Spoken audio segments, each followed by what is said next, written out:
تم پر فرض کیا جاتا ہے کہ جب تم میں سے کسی کو موت کا وقت آ جائے تو اگر وہ کچھ مال چھوڑ جانے والا ہو تو ماں باپ اور رشتہ داروں کے لیے دستور کے مطابق وصیت کر جائے۔ اللہ سے ڈرنے والوں پر یہ ایک حق ہے۔ پھر جو شخص وصیت کو سننے کے بعد اس کو بدل ڈالے تو اس کے بدلنے کا گناہ انہی لوگوں پر ہے جو اس کو بدلیں، اور بے شک اللہ سنتا جانتا ہے۔ اب اگر کسی کو وصیت کرنے والے کی طرف سے کسی وارث کی طرفداری یا حق تلفی کا اندیشہ ہو تو اگر وہ وصیت کو بدل کر وارثوں میں صلح کرا دے تو اس پر کچھ گناہ نہیں، بے شک اللہ بخشنے والا ہے، رحم والا ہے۔ اور جو لوگ تم میں سے مر جائیں اور عورتیں چھوڑ جائیں وہ اپنی عورتوں کے حق میں وصیت کر جائیں کہ ان کو 1 سال تک خرچ دیا جائے اور گھر سے نہ نکالی جائیں۔ ہاں اگر وہ خود گھر سے چلی جائیں اور اپنے حق میں پسندیدہ کام یعنی نکاح کر لیں تو تم پر کچھ گناہ نہیں، اور اللہ زبردست ہے، حکمت والا ہے۔ جو مال ماں باپ اور رشتہ دار چھوڑ مریں، تھوڑا ہو یا بہت، اس میں مردوں کا بھی حصہ ہے اور عورتوں کا بھی۔ یہ حصے اللہ کے مقرر کیے ہوئے ہیں۔ اور جب میراث کی تقسیم کے وقت غیر وارث رشتہ دار اور یتیم اور نادار لوگ آ جائیں تو ان کو بھی اس میں سے کچھ دے دو اور ان سے معقول بات کہو۔ اور ایسے لوگوں کو ڈرنا چاہیے جو ایسی حالت میں ہوں کہ اپنے بعد ننھے بچے چھوڑ جائیں اور ان کو ان کی نسبت خوف ہو کہ ہمارے مرنے کے بعد ان بیچاروں کا کیا ہوگا۔ پس چاہیے کہ یہ لوگ اللہ سے ڈریں اور درست بات کہیں۔ اللہ تمہاری اولاد کے بارے میں تم کو ارشاد فرماتا ہے کہ ایک لڑکے کا حصہ 2 لڑکیوں کے حصے کے برابر ہے، اور اگر اولاد میت صرف لڑکیاں ہی ہوں یعنی 2 یا 2 سے زیادہ تو کل ترکے میں ان کا 2/3 ہے، اور اگر صرف ایک لڑکی ہو تو اس کا نصف ہے، اور میت کے ماں باپ کا یعنی دونوں میں سے ہر ایک کا ترکے میں 6واں حصہ ہے، بشرطے کہ میت کی اولاد ہو۔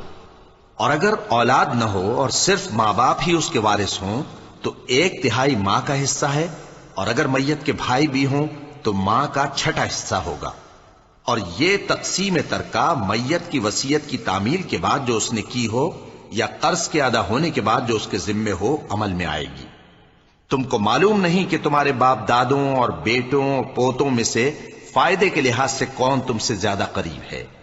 یہ حصے اللہ کے مقرر کیے ہوئے ہیں، اور اللہ سب کچھ جاننے والا ہے، حکمت والا ہے۔ اور جو مال تمہاری بیویاں چھوڑ مریں اگر ان کی اولاد نہ ہو تو اس میں سے نصف تمہارا ہے، پھر اگر ان کی اولاد ہو تو ترکے میں تمہارا حصہ 1/4 ہے، لیکن یہ تقسیم وصیت کی تعمیل کے بعد جو انہوں نے کی ہو یا قرض کے ادا ہونے کے بعد جو ان کے ذمے ہو کی جائے گی۔ اور جو مال تم مرد چھوڑ مرو اگر تمہارے اولاد نہ ہو تو تمہاری بیویوں کا اس میں 1/4 حصہ ہے، پھر اگر تمہاری اولاد ہو تو ان کا 8واں حصہ ہے۔ یہ حصے تمہاری وصیت کی تعمیل کے بعد جو تم نے کی ہو اور ادائے قرض کے بعد تقسیم کیے جائیں گے۔ اور اگر ایسے مرد یا عورت کی میراث ہو جس کے نہ باپ ہو نہ بیٹا مگر اس کے بھائی یا بہن ہو تو ان میں سے ہر ایک کا 6واں حصہ ہے، اور اگر ایک سے زیادہ ہوں تو سب 1/3 میں شریک ہوں گے۔ یہ حصے بھی بعد ادائے وصیت و قرض بشرطے کہ ان سے میت نے کسی کا نقصان نہ کیا ہو تقسیم کیے جائیں گے۔ یہ اللہ کا فرمان ہے، اور اللہ نہایت علم والا ہے، بردبار ہے۔ یہ تمام احکام اللہ کی حدیں ہیں، اور جو شخص اللہ اور اس کے پیغمبر کی فرما برداری کرے گا اللہ اس کو بہشتوں میں داخل کرے گا جن میں نہریں بہہ رہی ہیں، وہ ان میں ہمیشہ رہیں گے، اور یہ بڑی کامیابی ہے۔ مومنو، تم کو جائز نہیں کہ زبردستی عورتوں کے وارث بن جاؤ، اور دیکھنا اس نیت سے کہ جو کچھ تم نے ان کو دیا ہے اس میں سے کچھ لے لو، انہیں گھروں میں مت روک رکھنا۔ ہاں اگر وہ کھلے طور پر بدکاری کی مرتکب ہوں تو اور بات ہے، اور ان کے ساتھ اچھی طرح سے رہو سہو۔ پھر اگر وہ تم کو ناپسند ہوں تو عجب نہیں کہ تم کسی چیز کو ناپسند کرو، اور اللہ اس میں بہت سی بھلائی پیدا کر دے۔ اور جو مال ماں باپ اور رشتہ دار چھوڑ مریں تو حقداروں میں تقسیم کر دو کہ ہم نے ہر ایک کے حقدار مقرر کر دیے ہیں، اور جن لوگوں سے تم عہد کر چکے ہو ان کو بھی ان کا حصہ دو، بے شک اللہ ہر چیز پر نگراں ہے۔ اے پیغمبر، لوگ تم سے کلالہ کے بارے میں حکم دریافت کرتے ہیں،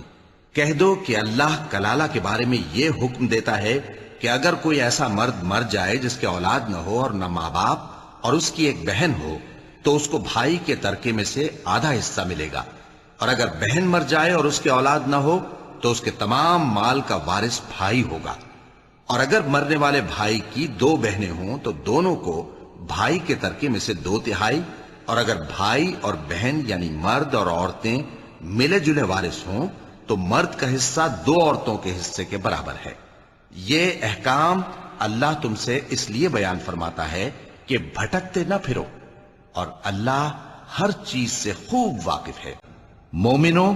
جب تم میں سے کسی کی موت موجود ہو تو شہادت کا نصاب یہ ہے کہ وصیت کے وقت تم مسلمانوں میں سے 2 مرد عادل یعنی صاحب اعتبار گواہ ہوں، یا اگر مسلمان نہ ملیں اور تم سفر کر رہے ہو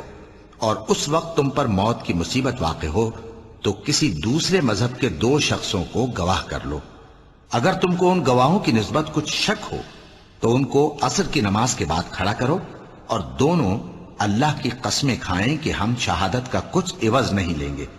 گو ہمارا رشتہ دار ہی ہو، اور نہ ہم اللہ کی شہادت کو چھپائیں گے۔